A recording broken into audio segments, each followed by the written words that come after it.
comme un peu pédant, un peu prétentieux, un peu orgueilleux. Vous avez la fameuse déclaration quand il dit moi j'ai travaillé pour m'acheter cette chemise, là c'est une vraie déclaration. Enfin, il a eu quelques déclarations auprès de responsables syndicaux qui pouvaient passer pour quelqu'un de un peu déconnecté et puis un peu médisant. Donc nous on fait cet article-là, qui rencontre son succès, hein, sur le jour, ça fonctionne bien. Et nous on oublie l'article, on passe à autre chose, on publie quasiment 3 par jour. Et on est actif 5 jours par semaine. Et le lendemain du premier tour de la présidentielle, on constate sur les statistiques de fréquentation du site, on a quasiment 5000 personnes sur le site. La moitié des gens sont sur cet article. En fait, on découvre que quelque chose ou quelqu'un est en train de diffuser cet article-là de manière massivement. Et quelque chose qu'on n'avait jamais vu. Et il s'avère que l'article est diffusé, couplé à une vidéo qui a été remontée, dans laquelle on voyait Macron à la base prendre des anguilles avec des pêcheurs, puis se laver les mains. Et la vidéo a été remontée, où en fait on le voit serrer la main de syndicaliste et après se laver les mains. Voilà. Alors, je n'ai pas trouvé cette vidéo-là que je n'ai pas retrouvée. Bon, on en a parlé, mais... mais qui est une vidéo qui est intitulée... pardon, je parle plutôt au micro. Une vidéo qui est intitulée... si tu descends sur... qui est intitulée Macron se lave les mains après avoir serré la main d'un pauvre. Et en fait, c'est un reportage de France 3 qui décrit ce que Sébastien vient d'expliquer, c'est-à-dire qu'il vient de rencontrer des pêcheurs et de toucher des anguilles avec ses mains. Et donc, ce qui est assez dingue avec cette vidéo, c'est que le titre n'est pas du tout en lien finalement avec le contenu de la vidéo. Pardon, Sébastien. Et en fait, donc, à mon avis, il y a eu des grosses diffusions par mail de cette vidéo et de notre article. Et on n'a jamais su qui était derrière ça. Est-ce que c'était les Russes? Est-ce que c'était le Front National? Est-ce que c'était la France Insoumise? Est-ce que c'était les Illuminati? On ne saura peut-être jamais.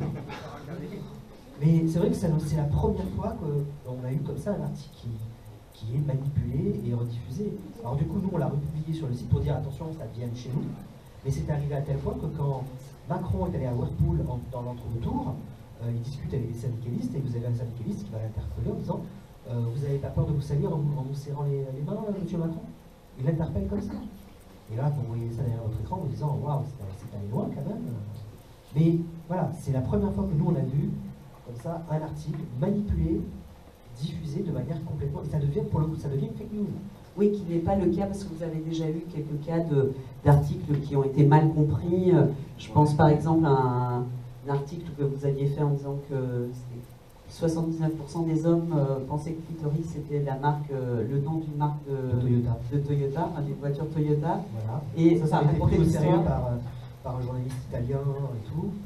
Mais voilà, ça c'était anodin, on avait vraiment... C'est anodin, il n'y a pas de danger derrière en fait. Il n'y a pas de tentative de manipulation de votre information.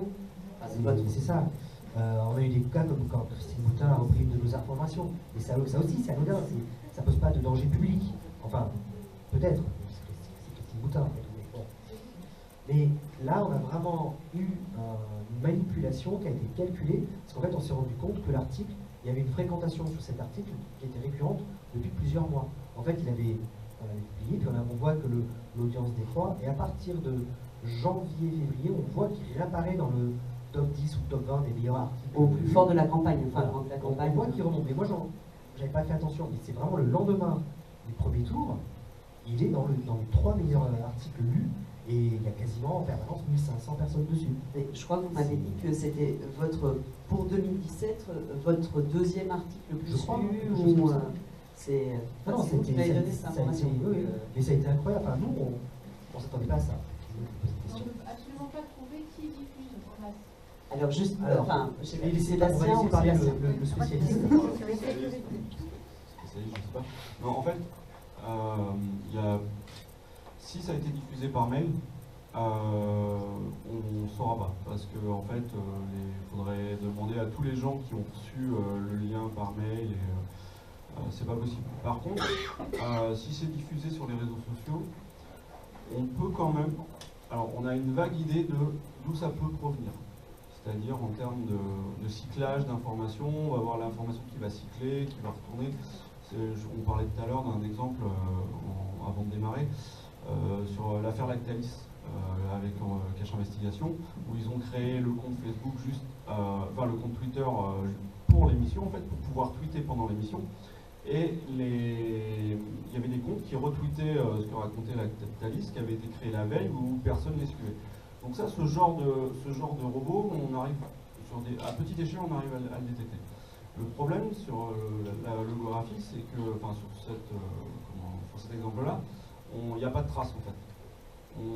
Dans le sens où, on va regarder s'il y a un lien, si on voit vraiment le lien sur les réseaux sociaux entre la vidéo et l'article. Et pour revenir à qui est derrière ce genre de manipulation, vu comment ça a été fait là, c'est vraiment des gens qui sont pas mauvais. Parce qu'ils prennent une vidéo, ils lui font dire ce qu'ils veulent par rapport en la décontextualisant, et de toute façon c'est toujours comme ça que ça se passe, ce genre de truc. En prenant quelque chose qui est connu en fait, parce que l'holographie est connu. Et en mixant ces deux choses, on obtient ce qui se passe après à Whirlpool, vous voulez plus servir vous ne servez pas la main au pauvre. Et ça a eu plus de comme c'est resté très souterrain en termes de qui était derrière ça, ça a eu plus d'impact que le compte aux Bahamas qui n'existait pas, qui a été Marine Le Pen après au moment du débat sort et qui est repris tout de suite par Sputnik, RT qui sont des médias russes et derrière on voit la mouvance d'extrême droite et russe qui sort l'info, alors c'est complètement faux. Et les documents, là, les Macronix, qui avaient été montés de toutes pièces et qui avaient été faits par des amateurs. À mon sens, par rapport justement à ça, qui a excessivement bien marché en fait. Mais qui est peut-être aussi plus proche, peut-être que ça imprime dans l'opinion publique parce que ça correspond à ce que les gens imaginent de Macron. Et les sociologues qui travaillent sur pourquoi est-ce que les théories du complot fonctionnent, parle du biais de confirmation, c'est-à-dire que si on présente une théorie ou une explication qui colle avec ce qu'on pense de la réalité ou d'un personnage, en l'occurrence Macron, on saute dedans et parce que le Gorafi, donc la satire n'est pas toujours drôle mais peut être grinçante, comme vous disiez, appuie là où ça fait mal.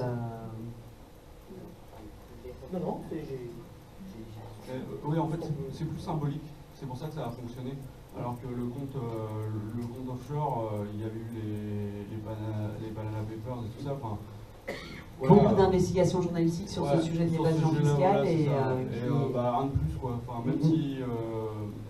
Même si c'est la campagne présidentielle, il y a eu l'affaire Fillon en même temps, ça lui a pas empêché, il a continué.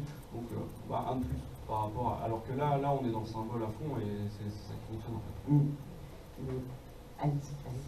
Oui, et ce que pose justement un peu cette manipulation, on va chercher finalement des médias, donc là on a Gorafi, et c'était France 2 ou France 3, France 3 pose la question aussi de la part des médias qui sont manipulés, quelle prise de parole ils peuvent avoir, finalement le faire remonter. C'est le cas de Gorafi, mais par exemple, est-ce que France 3, on est dans son journal du soir, a fait état de ça?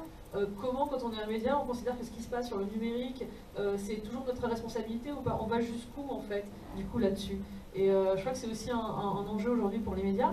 Il y a quelques médias qui commencent aujourd'hui à faire sur certains rendez-vous dans leur grille, notamment en télé, parce que c'est vrai que souvent ça peut passer par la vidéo.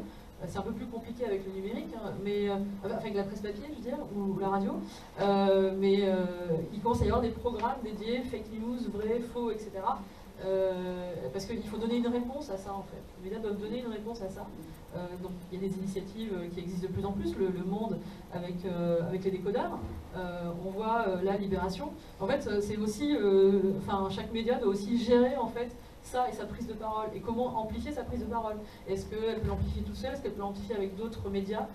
Comment aussi collaborer en fait entre médias pour à un moment donné, que cette parole elle soit entendue, le débrief de la détox, de l'intox. C'est l'expérience qui a été menée par CrossCheck. Ce que j'ai eu la chance de rencontrer un des acteurs de CrossCheck et je lui ai demandé... Est-ce que tu peux, Elodie, expliquer Alors, en fait, c'était un projet qui a associé plusieurs médias, qui aussi... L'AFP, l'IB... Voilà, plusieurs médias, avec notamment des équipes de fact-checkers, comme on dit, de vérificateurs de l'information, adossés à la technologie Google, et qui a permis, en fait, un travail collaboratif très intéressant, dépassant les problématiques de scoop ou de concurrence. Ils ont décidé de travailler ensemble, de se partager les dossiers, les sujets, et de collaborer sur la vérification de l'information. Et de certifier, en fait, de proposer une version certifiée par toutes ces rédactions des informations en question. Donc ça, c'est vraiment intéressant. Ça a pu se faire dans le cadre national. Et ça a été, je pense, aussi un effet de la prise de conscience de tout ce qui a pu se passer en Grande-Bretagne avec le Brexit, aux États-Unis dans la campagne électorale. Les grands médias en France ont un peu anticipé la question en envisageant de travailler de la sorte pour les présidentielles et les législatives en France. J'ai posé la question de ce qui allait peut-être se mettre en place pour les élections européennes, parce que les élections européennes, je pense que ça a été aussi un contexte qui est favorable à pas mal de désinformation. On va voir ce qu'ils sont capables de faire. Ça veut dire qu'il faut aussi être en mesure de faire travailler des médias européens et de prendre en compte le fait que peut-être que sur certains sujets, pas sur tous, mais des fausses informations, une déformation de l'information va être proposée sur des questions qui touchent a priori tous les Européens, enfin qui touchent des problèmes qu'on peut avoir en commun, même s'il y aura bien évidemment des aspects très nationaux à chaque fois. Mais donc voilà, donc on attend avec que c'était pas si simple, que c'était pas si simple de faire travailler oui, puis en plus il y a des logiques, des logiques nationales qui sont un peu différentes. Et, voilà. Mais on peut quand même saluer l'effort que les médias français ont fait, même si effectivement, pour une fausse information, la correction, la vérification proposée par des professionnels a fait beaucoup moins de bruit. C'est vrai qu'effectivement, les dégâts sont faits, en fait, à chaque fois. C'est un peu le problème. Sébastien, oublié. Oui, donc je vais rajouter qu'en fait, c'est que les médias travaillent entre eux, c'est très intéressant, mais comment ils créent une relation de confiance aussi avec le public, c'est cette dimension-là. Parce qu'en fait, toutes ces initiatives, on les connaît quand on monte dans les médias, mais est-ce que les gens les connaissent réellement? Comment on fait cette éducation à aller chercher, à les sourcer? C'est aussi important. Est-ce que vous... est-ce que des gens vont régulièrement sur le site des décodeurs du Monde pour aller sourcer une information ou pas? Est-ce que vous connaissez Décodex, par exemple, qui est un service, aussi un moteur de recherche qu'a créé Le Monde, je ne sais pas si on peut aller sur... et qui propose déjà de classifier les sites d'information en fonction de certains critères. Sébastien Le Gorafi est classé comment? Nous, on est classé en source vérifiée. C'est ça. C'est en source verte, vérifiée, information authentique, voilà. Non, mais ce qui est intéressant, c'est que là récemment, donc il y a plein de sites qui ont été créés, des codex, l'IB et tout ça. En fait, c'est votre site qui est en exemple toujours, exactement. Ouais. Et et le truc, c'est qu'en fait, Facebook finance ces systèmes de décryptage. Facebook et Google, comme Elodie disait, CrossCheck. Mais Facebook a permis de financer l'ouverture des postes pour le décodex, l'IB des intox, voilà. Parce qu'ils essayent un petit peu de s'excuser, mais d'essayer de rattraper un peu tout ce qui s'est passé durant durant le Brexit et du fait que, ben voilà. Et la responsabilité qui avait été du réseau social. Là, aujourd'hui, on sait que, par exemple, Moscou a influé dans le vote du Brexit. C'est un truc qu'on a découvert assez tardivement, parce qu'une fois qu'ils ont découvert que Moscou avait trempé dans l'élection de Trump, ils sont allés regarder si les comptes qui avaient diffusé des choses sur Trump n'avaient pas aussi fait la même chose sur le Brexit. Ils ont suivi l'argent, comme on dit. Méga surprise, c'était le même flux d'argent, un truc. Donc aujourd'hui, on sait que la Russie a influé pour déstabiliser l'Europe, déstabiliser les États-Unis, la Catalogne et tout. Enfin voilà, on n'est plus comme au temps de la guerre froide avec des espions qui se zigouillent derrière le mur de fer. Aujourd'hui, c'est vraiment des attaques ciblées et qu'on remarque qu'après, et on ne se rend pas compte même qu'on est manipulé, c'est ça qui est... Des opérations. Excusez-moi, j'ai un doute sur quand même la Catalogne. Après, c'est pas moi, c'est ça. D'accord. Il y a eu quand même un mouvement populaire, il y a eu quand même... Ouais, il y a eu un mouvement populaire, mais il y a eu pas mal de photos et de vidéos qui ont tourné sur les manifestations. Et notamment, c'est en partie à cause de ça que certaines banques, dont la Santander justement, est partie de Barcelone. Donc non, il y a eu, c'était dans le monde, j'ai plus la date exacte mais que je pense qu'il y a des fois quand c'est comme le Brexit où ce qu'a montré les sondages justement avec l'élection américaine, ça s'est joué à pas grand chose et c'est comme ça que ça a basculé. Et notamment le Brexit, il y a eu des fausses informations, notamment sur le financement du système de santé anglais qui était faux, qui était archi faux. D'ailleurs, même mais qui était principalement propagé par les hommes politiques. Là, on est aussi dans un... par l'UKIP, en fait. Mais en fait, c'est toujours la même chose. C'est-à-dire que que ce soit pour les Américains ou l'Angleterre ou la France, au niveau des fake news, c'est que il y a des partis populistes, souvent d'extrême droite, qui font des campagnes, n'ont pas d'infos ou essayent de créer de l'info, et qui sont relayés par... on parle de la Russie, mais il n'y a pas que la Russie. Pour que justement... Il y a qui d'autre C'est vrai qu'on parle toujours de la Russie. Tous les services de renseignement qui ont un peu pignon sur rue font ce genre de... Les Français aussi. Ouais. Ça, je sais pas, peut-être. Mais en tout cas, par exemple, sur le traitement de la Corée du Nord, tous les gens sont... tous les journaux sont relativement d'accord sur le sujet. Enfin, il y a une espèce de comment on appelle ça, de consensus, ouais, c'est ça, qui fait que où est le vrai, où est le faux là-dedans. Alors autant sur le Brexit ou la campagne américaine, ça se vérifie relativement bien. La Catalogne, c'est vrai que c'était pas primordial. Il y a eu une tentative de manipulation, mais je suis d'accord avec vous, c'était pas primordial. Mais en fait, tout service de renseignement fait de la propagande à un moment donné. À différents niveaux sur la manière dont on va présenter les choses. En fait, c'est ça, c'est comment on présente les choses aux gens et comment les gens vont adhérer à ces choses-là. Il ne faut pas oublier que les premiers à avoir tout théorisé ça, c'est l'OTAN quand même, sur la manière dont on allait faire la guerre et on allait présenter la guerre en fait. Et les Russes ont théorisé ça après, mais les premiers à avoir vraiment mis ça en place, c'est l'OTAN. Et la personne qui dirigeait la communication de Trump, qui était un ancien d'IBM, spécialiste en intelligence artificielle et tout, n'a fait que mettre en place ce qui avait été décrit par l'OTAN et ensuite par les Russes. Enfin, c'est pas blanc ou noir, quoi. On vit dans l'ère aujourd'hui où avant c'était de la propagande, maintenant ça en est, mais le problème c'est qu'elle est complètement diffusée dans la masse. Et on n'arrive plus vraiment à sortir correctement le vrai du faux de ces informations-là, en fait.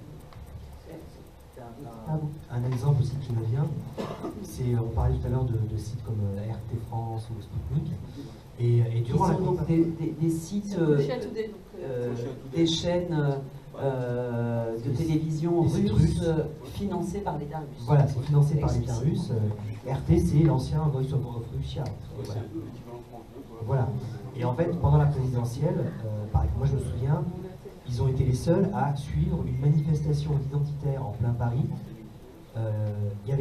C'était un petit cortège, mais ils filmaient ça comme si c'était la prise de la Concorde par des centaines de milliers de manifestants. Et ils étaient les seuls médias à filmer ça. C'est-à-dire que les autres médias en France, ça ne les a pas intéressés. C'est une espèce de bande de néo-nazis. Ils étaient quoi, à 150 dans la rue. Bon, c'est 150 nazis de trop, mais ça ne valait pas la peine de leur donner de l'espace public. Voilà. Et justement, que RT France, pendant la campagne présidentielle, diffuse ce genre d'image, c'était justement pour instiller une espèce de peur, de méfiance, attiser Fox News aussi. Voilà, je voulais venir là-dessus en fait. Sur les, je ne sais pas si vous vous souvenez dans les médias américains, les no-go zones, dans les années. Tout de suite, c'est tout. Refais peut-être un petit rappel, Sébastien. C'était après les. C'était sur Fox News. Alors non, c'était pas Fox News. Il y a beaucoup de médias américains qui ont repris et c'est CNN qui a commencé. C'est pas Fox News. Et pourquoi et donc les no-go zones, c'était les endroits en région parisienne où on ne pouvait plus aller, ou dans Paris, suite à ce qui s'était passé à Villepinte. Et donc ça remonte un petit peu. Ouais. Et pourquoi les Américains ont titré là-dessus? C'était juste avant que c'est juste après que les Français disent non à la guerre en Irak. Donc, c'est pour ça des fake news, ça a toujours plus ou moins existé en fait. Alors là, ce qui est encore pire, c'est que c'est des. Enfin, pire. C'est un peu pareil que les médias russes, sauf que là, on est sur des médias américains. Ça dépend en fait de quel côté vous vous trouvez au moment où vous vous trouvez en fait. Alors, je reprends une fois, je voulais juste ajouter, en vous écoutant, en fait, je me dis que c'est vraiment très très important d'éduquer aussi à l'image, parce que ça passe beaucoup par les images. Effectivement, on a tous gardé le souvenir du traitement médiatique de ce qui s'est produit en 2005 en démarrant à Clichy-sous-Bois. Et puis du traitement, de la couverture médiatique internationale et de tous les raccourcis, les caricatures, etc. Je pense que c'est important d'éduquer dès le plus jeune âge à l'image, parce que c'est vrai qu'il y a une recherche de sensationnel. On dramatise, on recherche facilement le sensationnel, notamment dans les médias audiovisuels et dans certaines chaînes d'information continue. On est bien d'accord. Est-ce que, justement, là-dessus, Élodie, juste rajouter vous parliez justement de l'information en continu sensationnelle. Nous, le Gorafi, on s'est construit énormément en regardant BFM TV. C'est-à-dire que BFM TV, c'est répéter la même information toutes les 10 minutes et entre les deux, vous meublez. Et je m'appellerai toujours, au moment du siège de Mera à Toulouse, je me couche le soir à 23h et je vois un journaliste de BFM TV qui est en train de faire son direct et qui est en train de dire oui, les policiers sont toujours autour de la maison, il ne se passe rien. Et là, à ce moment-là, vous avez un journaliste qui fait ah, mais je vois derrière vous, il se passe quelque chose. Et là, vous avez le journaliste qui se retourne et fait oui, en effet, c'est une voiture. Une voiture qui passe derrière moi. Alors, c'est une voiture, elle a 4 roues, 4 pneumatiques, qui fait d'un moteur, peut-être tripé, tu ne sais pas.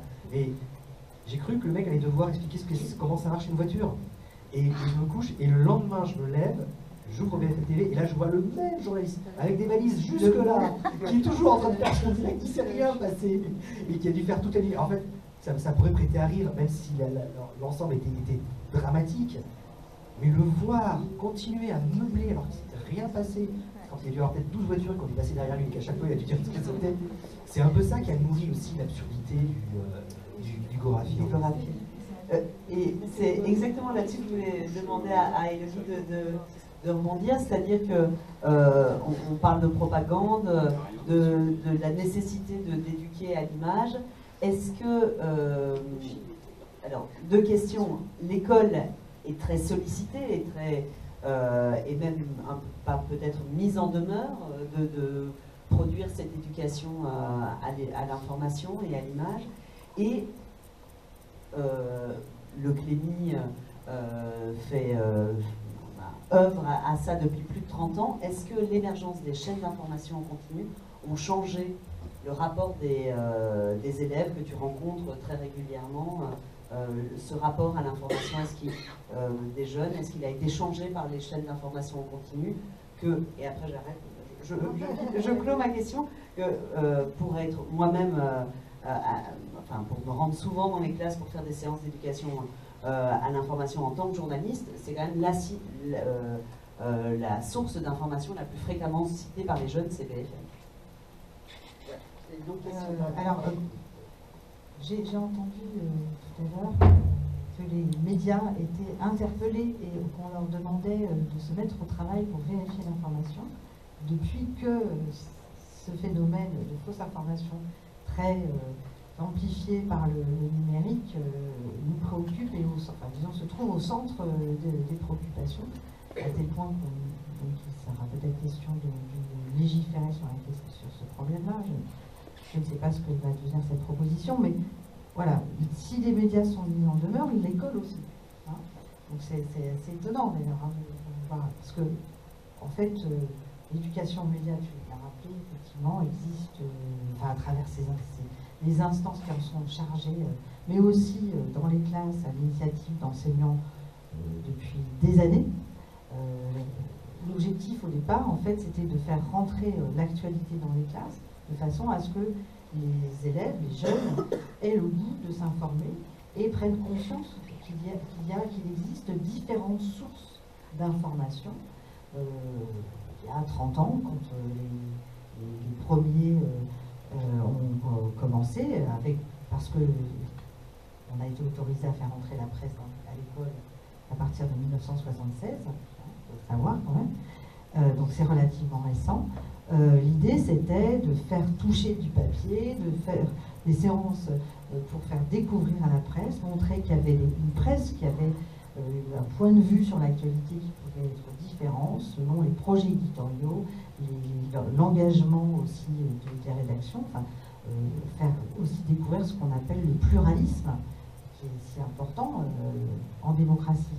Et donc, ça n'est pas un phénomène récent, cette éducation aux médias à l'information, mais on peut quand même dire que les attentats de 2015 ont marqué un tournant, parce qu'on s'est rendu compte d'une situation, c'est qu'effectivement, les jeunes, mais pas seulement les jeunes, s'informaient principalement par le biais des réseaux sociaux. Alors, entre-temps, en cause l'information professionnelle, produite par la profession. Et du coup, via les réseaux sociaux, effectivement, étaient tentés par des récits dits alternatifs qui remettaient en question les explications, les éclairages, les éléments, les faits qui pouvaient être apportés par des journalistes professionnels.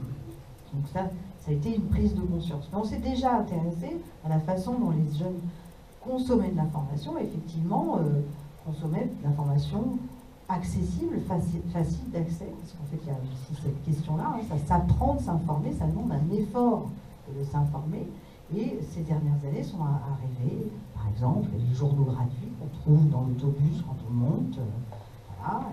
Et la deuxième source par les jeunes, voilà, après absolument, si on est sur la ligne du 147, par exemple, on va peut-être avoir le 20 minutes, si on prend le 105 pour aller jusqu'à Porte de je sais pas quoi, on aura peut-être le CNews, on aura un gratuit, ça ne sera pas le même, voilà, ça une source unique.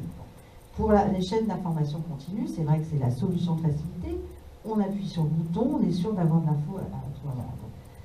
Tout ça a profondément changé le rapport à l'information, mais a aussi, marqué les débuts d'une relation à l'information pour des jeunes qui aujourd'hui ne passent même plus forcément par tout ça, passent d'abord par leur téléphone. Donc, quand on s'écoute parler de nous, on dit ça a changé notre rapport à l'information, mais les jeunes, ça n'a pas changé leur rapport à l'information, c'est ce qui marque leur rapport à l'information. Leur rapport à l'information, il commence comme ça. Et donc maintenant, le travail, c'est en fait toujours le même, c'est de leur montrer que s'ils veulent s'intéresser à l'actualité, comprendre le monde dans lequel ils vivent, il faut multiplier ces sources d'information. Et de temps en temps, ça va nous toucher du papier ou d'aller sur tel site, voilà. Et ce qui aussi est très intéressant, enfin moi ce qui reste aussi un tournant, c'est ça a été les paraboles, ça a été je sais pas,